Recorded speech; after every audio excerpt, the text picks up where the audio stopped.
It's hard to describe what success felt like. Even before I managed to produce my first spell, I slowly became aware that I was getting closer, like a car engine turning over on a cold morning. I could sense something catching on my thoughts. An hour into my practice, I stopped and took a deep breath and opened my hand. There it was. The size of a golf ball and as brilliant as the morning sun, a globe of light. That's when I found out why Nightingale insisted I keep a sink filled with water nearby while I did the exercise. Unlike his globe of light, mine was yellow and giving off heat, loads of heat. I yelled as my palm burned and stuck my hand in the sink. The globe sputtered and went out. "You burned your hand, didn't you?" said Nightingale. Hadn't heard him come in. I pulled my hand out of the water and had a look. There was a pinkish patch on my palm, but it didn't look serious. "I did it," I said. "I couldn't believe it. I'd done real magic. It wasn't some stage trick by Nightingale." "Do it again," he said. This time, I held my hand directly over the sink, formed the key in my mind, and opened my hand. Nothing happened. "Don't think about the pain," said Nightingale. "Find the key and do it again." I looked for the key, felt the engine turn over, and opened my hand to release the clutch. It burned me again, but it definitely wasn't as hot, and my hand was much closer to the water.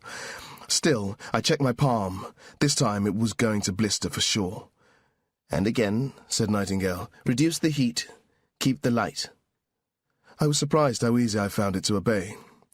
Key, power, release. More light, less heat. Warmth this time, not heat, and a yellow tone like an old 40-watt light bulb. Nightingale didn't have to tell me again.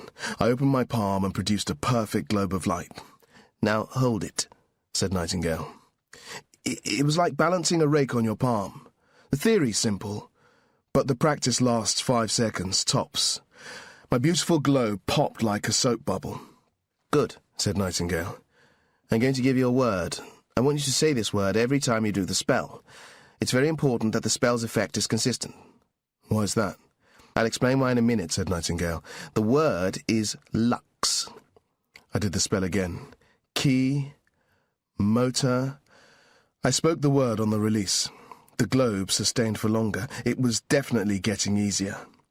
"I want you to practice this spell," said Nightingale, "and just this spell for at least another week. You'll have the urge to experiment, to make it brighter, to move it around." "You can move it around?" Nightingale sighed. "Not for the next week. You practice until the word becomes the spell, and the spell becomes the word. So that to say lux is to make light." "Lux," I said. "What language is that?" Nightingale looked at me in surprise. "It's Latin for light," he said. "They don't teach Latin in secondary moderns anymore." "Not at my school, they didn't." "Not to worry," said Nightingale. "I can tutor you in that as well." Lucky me, I thought.